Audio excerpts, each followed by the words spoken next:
ನಾವು ಎಲ್ಲವನ್ನೂ ಕರೆಕ್ಟ್ ಕಾಗದ ಪತ್ರಗಳನ್ನು ಜೋಡಿಸಿ ನಾವು ನಿರ್ದೇಶನ ಮಾಡಿದ್ದೇವೆ.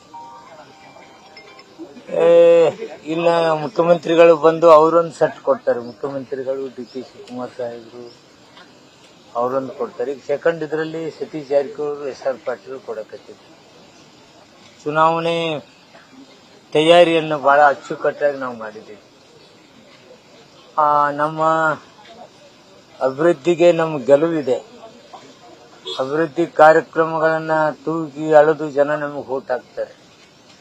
ಇನ್ನೊಂದು ನಮ್ಮ ನಡಾವಳಿಕೆ, ಬದುಕಿನಲ್ಲಿ ನಾವು ಮಾತು, ಜನರನ್ನ ನಡೆಸಿಕೊಂಡಂತ ರೀತಿ ನೀತಿಗಳು ನಮಗೆ ಸಹಾಯಕಾರಿ ಆಗ್ತವೆ. ಒಟ್ಟಾರೆ ಹಿಂದೂ ಧರ್ಮದಲ್ಲಿ ಬಸವ ತತ್ವವನ್ನು ಆಚರಣೆಯಲ್ಲಿ ಇಟ್ಟುಕೊಂಡು ಬಂದು ನಾವು ಇವತ್ತು ಆ ಚುನಾವಣೆ ಎದುರಿಸ್ತೇವೆ. ಯಾರು 90% ಜನ ಹಿಂದೂಗಳಿದ್ದೀವಿ, ಅವರು ಗಾಂಧಿ ತತ್ವವನ್ನು ಅಳವಡಿಸಿಕೊಳ್ತಕ್ಕಂಥವ್ರು, ಸಂವಿಧಾನ ತತ್ವವನ್ನು ಅಳವಡಿಸಿಕೊಂಡವರು, ಹಾಗೂ ಹಿಂದೂ ಧರ್ಮದಲ್ಲಿರ್ತಕ್ಕಂಥ ಹಲವಾರು ಸುಧಾರಣೆ ತರ್ತಕ್ಕಂಥ ವಿವೇಕಾನಂದರ ತತ್ವವನ್ನು ಆದರ್ಶ ಮಾಡತಕ್ಕಂಥವ್ರು. ಪರಮಹಂಸರ ಹಿಂದುತ್ವ ನಮ್ಮದು. ನಮ್ಮ ಹಿಂದುತ್ವ ಬಾಗಲಕೋಟೆ ನಾಡಿನಲ್ಲಿರ್ತಕ್ಕಂಥ ಬಸವಣ್ಣನ ಹಿಂದುತ್ವ,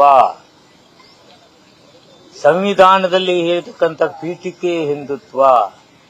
ಇದರಲ್ಲಿ 80 ಅಲ್ಲ 90% ಈ ಸಂಸ್ಕೃತಿಯ ಹಿಂದುತ್ವದಲ್ಲಿದ್ದವರಿಂದ ನಾಮ ಅಭ್ಯರ್ಥಿ ಯುವಕ ಹಿಂದೂ ಇರುವುದರಿಂದ ಈ ಸಂಸ್ಕೃತಿಯ ವ್ಯಕ್ತಿಗಳಿಗೆ ಮತ ಹಾಕ್ತಕ್ಕಂಥದ್ದು ಆಗ್ತಾ ಇದೆ. ಈ ಚುನಾವಣೆಯಲ್ಲಿ ಅನುಕಂಪ ಮತ್ತು ಅಭಿವೃದ್ಧಿ ಆಧಾರ ಆಗಂಗಿಲ್ಲ ಅಂತ ಬಿಜೆಪಿ ಒಂದು ಆರೋಪ. ಯಾಕಾಗುದಿಲ್ಲ? ಜನರೇನು ದಡ್ರ?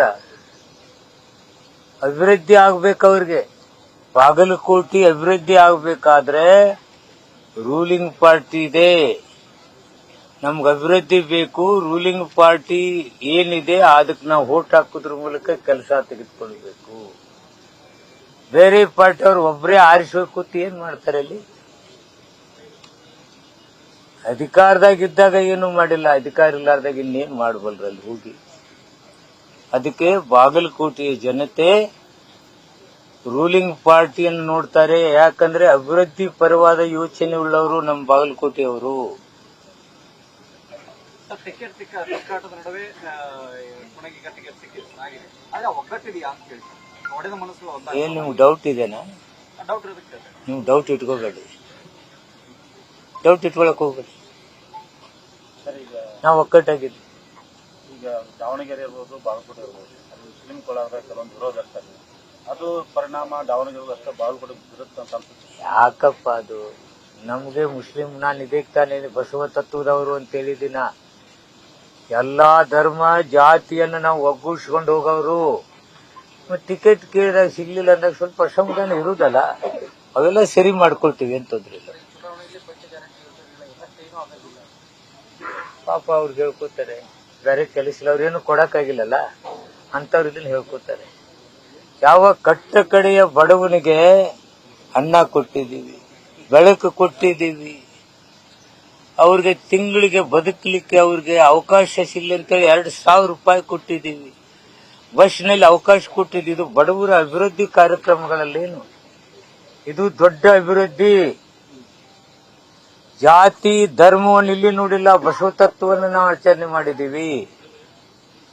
ಇದು ಸರ್ವ ಜನಾಂಗದ ಶಾಂತಿಯ ತೋಟ ಇರಬೇಕಂತಕ್ಕಂಥ ತತ್ವ ಕಾಂಗ್ರೆಸ್ನಲ್ಲಿದೆ. ಅದನ್ನ ಯಾರಾದ್ರೂ ಮೀರಿದ್ರೆ ನಮ್ಮ ಕಾಂಗ್ರೆಸ್ನಲ್ಲಿ ಅವಕಾಶನೇ ಇಲ್ಲ. ಇಲ್ಲಿ ಅಲ್ಪಸಂಖ್ಯಾತರ ಮುಸ್ಲಿಂ ಬಾಂಧವರು, ಒಂದು ಕ್ರಿಶ್ಚಿಯನ್ರು, ಬೌದ್ಧರು ಎಲ್ಲರೂ ಜೊತೆಗೂಡಿಸಿಕೊಂಡು ಸ್ವಾತಂತ್ರ್ಯ ಹೋರಾಟದಲ್ಲಿ ಗೆಲುವನ್ನು ಕೊಟ್ಟಂತ, ಅವರು ಹೋರಾಡಿದಂತ ಜನಾಂಗವನ್ನು ಇವತ್ತು ಕೆಲವು ತಿರಸ್ಕಾರ ಭಾವನೆಯಿಂದ ನೋಡ್ತಕ್ಕಂಥದ್ದು ದುರ್ದೈವದ ಸಂಗತಿ. ಎಂತೆಂಥ ಮಹಾನ್ ವ್ಯಕ್ತಿಗಳು ಮುಸ್ಲಿಂ ಸಮಾಜದವರು ಈ ದೇಶಕ್ಕಾಗಿ ದುಡಿದ್ರು, ಪ್ರಾಣ ತೆತ್ತರು, ಕ್ರಿಶ್ಚಿಯನ್ ತೆತ್ತರು. ಇವ್ರಿಗೆ ಅದು ಯಾವ್ದು ಅನುಕಂಪ ಇಲ್ಲಾರ್ದವ್ರು ಏನೇನೋ ಗೋಡ್ಸೆ ಸಿದ್ಧಾಂತದವ್ರು ಮಾತನಾಡ್ತಕ್ಕಂಥದಕ್ಕೆ ನನಗೆ ವಿರೋಧ ಇದೆ. ಇವತ್ತು ಆಲ್ಮಟ್ಟಿ ಮುಳುಗಡೆ ಸಂತ್ರಸ್ತರಿಗೆ ಭೂಮಿ ಕಳ್ಕೊಂಡವ್ರಿಗೆ 40 ಲಕ್ಷ ರೂಪಾಯಿ ನೀರಾವರಿ, ಒಂದು ದಿವಸಕ್ಕೆ 30 ಲಕ್ಷ ಕೊಡ್ತಕ್ಕಂಥದ್ದು. ಏನು ಇತಿಹಾಸ ಹೇಳ್ತಾರ ಕೇಳಿದಿರಲ್ಲ, ಏನ್ ಇತಿಹಾಸ? ತನ್ನ ಇತಿಹಾಸ ಹೇಳನ್ನು. ನೀರಾವರಿ ಮಂತ್ರಿ ಇದ್ದಾಗ ತನ್ನ ಇತಿಹಾಸ ಏನಾಯ್ತು, ಎಷ್ಟು ಕೊಟ್ಟಿದ್ದು ಅಂತ ಹೇಳಿ. ಆಲ್ಮಟ್ಟಿ ಮುಳುಗಡೆ ಪ್ರದೇಶ ಬಂದಾಗ ಗೇಟ್ ಹಾಕೋತ್ನ ನಾವೇನ್ ಮಾಡಿದೀವಿ, ಈಗೇನ್ ಮಾಡಿದೀವಿ ನಾವ್ ಹೇಳ್ತೀವಿ. ಇತಿಹಾಸ ಹೇಳುದು ಬಿಡನು. ನೀರಾವರಿ ಸಚಿವರಾಗಿ ಇಲ್ಲಿ ಏನ್ ಮಾಡಿದಾರ ಜನತೆಗೆ ಹೇಳಲ್ಲ. ಇಂತ ಮೊದಲು ಅವ್ರು ಹೇಳಿ, ಆ ನಂತರ ಸವಾಲ ಸ್ವೀಕಾರ ಮಾಡ್ತೀವಿ. ಬಹಿರಂಗವಾಗಿ ಚರ್ಚೆಗೆ ನಾ ಸಿದ್ಧ.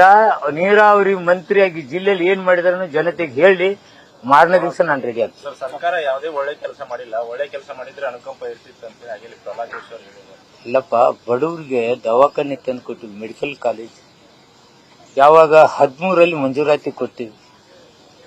ಇಂಥ ಕಾಲೇಜ್ ಬರಲಾರ್ದಂತ ಅಡ್ಡಗಾಲ ಹಾಕಿದವ್ರು ಯಾರು? ಇವ್ರು ಬಡವ್ರ ಪರವಾಗಿಲ್ಲ, ಮಧ್ಯಮ ವರ್ಗದವ್ರ ಪರವಾಗಿಲ್ಲ. ಇವತ್ತು ಆರೋಗ್ಯದ ವೆಚ್ಚ ಮಿತಿ ಮೀರಿದೆ. ಬಡವರು ಇವತ್ತೆಷ್ಟೋ ಒದ್ದಾಡ್ತಾರೆ. ಅಂತವ್ರಿಗೆ ಸಹಾಯ ಮಾಡ್ತಕ್ಕಂಥ ಕೆಲಸ ಸರ್ಕಾರ ಮಾಡಿದ್ದು. ಮೇಟಿ ಸಾಹೇಬ್ರು ಪ್ರಯತ್ನ ಮಾಡ್ತಂದದ್ದು ಇದೆಲ್ಲ. ಅದನ್ಯಾಕೆ ಮರೆತರು ಇವರು? 13 ಒಳಗೆ ಮಂಜೂರಾತಿ ಮಾಡಿದ್ರು, ಅಧಿಕಾರ ಬಂದಾಗ ಅದನ್ನ ಯಾಕೆ ತಡೆಗಿಟ್ರು? ಅಂದ್ರೆ ಇಲ್ಲಿ ಏನು ದೊಡ್ಡ ದೊಡ್ಡ ಕಂಪನಿಗಳು ಇಲ್ಲೇನು ಮಾಡಿದಾರ ಮೆಡಿಕಲ್ ಕಾಲೇಜ್ಗಳು, ಅವ್ರಿಗೆ ಅನುಕೂಲ ಆಗ್ಲಿ. ಗೌರ್ಮೆಂಟ್ ಬತ್ತಂದ್ರೆ ಬಡವರು ಅಲ್ಲಿ ದುಡ್ಡು ಕೊಡ್ಲಿಲ್ಲ ಅಂದ್ರೆ ಇಲ್ಲಿ ಬಂದು ನಮ್ಗೆ ದುಡ್ಡು ಕೊಡ್ತಾರಂತಕ್ಕಂತ ಕೆಟ್ಟ ಭಾವನೆಯಿಂದ ಇವತ್ತಿಲ್ಲಿ ಮೆಡಿಕಲ್ ಕಾಲೇಜಿಂದ ಬರ್ಲಾದಂಗ ನೋಡಿದವರು. ನಾವು ಮೆಡಿಕಲ್ ಕಾಲೇಜ್ ತಂದದಕ್ಕೆ ಇವ್ರಿಗೆ ಅಸೂಯೆ ಇದೆ. ಇವ್ರು ಸ್ವಾರ್ಥಕ್ಕಾಗಿ ನಮ್ಮನ್ನು ಟೀಕೆ ಮಾಡ್ತಾರೆ. ನಾವು ಬಡವ್ರ ಪರವಾಗಿ, ಬಡವ್ರ ಆರೋಗ್ಯ ನಾವು ನೋಡೋದು ನಮ್ಮ ಧರ್ಮ ಅಲ್ಲೇನು? ಇವ್ರಿಗೆ ಅದಿದೇನಾ? ಆ ಹಿತಾಸಕ್ತಿ ಇದೇನಾ? ಬಡ ಮೀಸಲಾತಿ ಕಾಳಜಿ ಕರೆಕ್ಟ್ ಇದೆ ಸರ್. ಮೆಡಿಕಲ್ ಕಾಲೇಜ್ 2014-15 ಸಾಲಿನ ಘೋಷಣೆ ಆಗಿರೋದು 2025 ಮುಗಿದ್ಮೇಲೆ ಚುನಾವಣೆ ಸಮೀಪದಲ್ಲೇ ಮಾಡ್ಕೊಂಡಿರೋದಕ್ಕೆ ಇದು ಕೇವಲ ಗಿಮಿಕ್ ಅನ್ನೋದು ಆರೋಪ. ಇದಕ್ಕಿಂತ ಮುಂಚೆ ನಿಮ್ ಸರ್ಕಾರ ಅವ್ರು ತೆಗೆದು ನೋಡಿ, ನಮ್ಗೆ ಅವತ್ತು ಆಗ್ಲಿಲ್ಲ. ನೀವು ಇಲ್ಲಿ ಬಂದ್ರಲ್ಲ, ಜನ ಅರಿಸಿ ಕಳಿಸಿಲ್ಲ, ನಿಮ್ಗೆ ಕಳಿಸಿಲ್ಲ. ಆ ಮಾರ್ಗದಿಂದ ಅಧಿಕಾರಕ್ಕೆ ಬಂದ್ರಿ. ನಿಮ್ಗೇನಾದ್ರೂ ಈ ಕಡೆ ಯೋಚನೆ ಇತ್ತ ನಿಮ್ಗೆ? ನೀವು ಮಾತಾಡಕ್ ಯೋಗ್ಯತೆ ಇರ್ಬೇಕ್ರಿ. ಅವತ್ತು ಮಾಡಿದ್ದು ನಾನು ಇವತ್ತು ಮಾಡಿ ತೋರಿಸಿ ಅಂದಿದ್ರಂದ್ರೆ ಎಸ್ ಶಬ್ಬಾಷ್ ಎತ್ತಿದ್ದು, ನಾನು ಈಗ ಮಾಲೆ ಹಾಕ್ತಿದ್ದೆ. ಇಂಥವ್ರೆಲ್ಲ ಹೇಳಲಿಕ್ಕೆ ಏನಿದೆ ರೀ? ಅವ್ರಿಗೆ ಏನ್ ಮಾತಾಡ್ತಾರೋ ಏನು ಗೊತ್ತಿಲ್ಲ ನನಗೆ. ಇದು ಬಹಳ ಬೇಜಾರಿದೆ. ಒಬ್ಬ ಮೆಡಿಕಲ್ ಕಾಲೇಜ್ ತಂದ್ರೆ ಅವ್ರಿಗೆ ನೋವನ? ಅದು ಮೆಡಿಕಲ್ ಕಾಲೇಜ್ ತಂದದ್ ನೋವನ? ಏನ್ ತೊಂದರೆ ಆಗಿದೆನಾ? ಮಾಡಿದಾರಂತ ಹೇಳಿ. ಒಳ ಮೀಸಲಾತಿ ಜನಕ್ಕೆ ಎಷ್ಟು ಚೀಟು ಮಾಡೋದು, ಎಷ್ಟು ನಾಟಕ ಮಾಡೋದು. 56% ತಂದು ಇವತ್ತು ಹೇಳ್ಕೊಂಡು ಅಡ್ಡಾಡಿದ್ರು. ಶೆಡ್ಯೂಲ್ 9 ಸೇರಿಸಲೇ ಇಲ್ಲ. ನಾವು ಪ್ರಣಾಳಿಕೆಯಲ್ಲಿ ತಂದು 17% ರಿಸರ್ವೇಶನ್ ತಂದು ಅಸೆಂಬ್ಲಿಯಲ್ಲಿ ಪಾಸ್ ಮಾಡಿ ಗವರ್ನರ್ ಸಹಿ ಮಾಡಿದೀವಿ. 56% ಕೊಡಕ್ಕಾಗಲ್ಲ, ಸುಪ್ರೀಂ ಕೋರ್ಟ್ ಹೇಳ್ತು.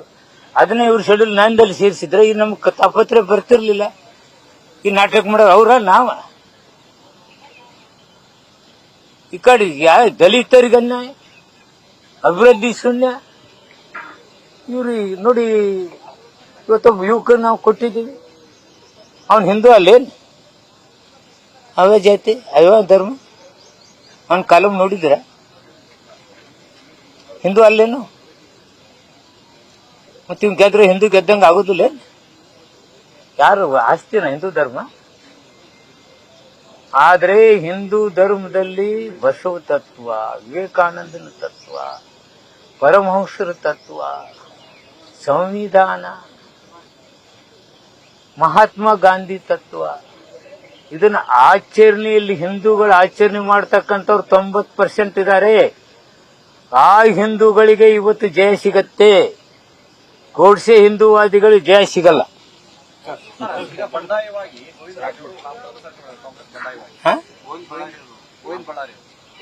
ಇಲ್ಲ ನಡೀದಲ್ಲಪ್ಪ. ನಮ್ ಚುನಾವಣೆಗೆ ಮತ್ತೆ ಬರಲಿ ನಿಂತಿದ್ದಿಲ್ಲ, ಇರ್ತೈತೆ ನಮ್ ಗೆಲುವು ನಮ್ದು.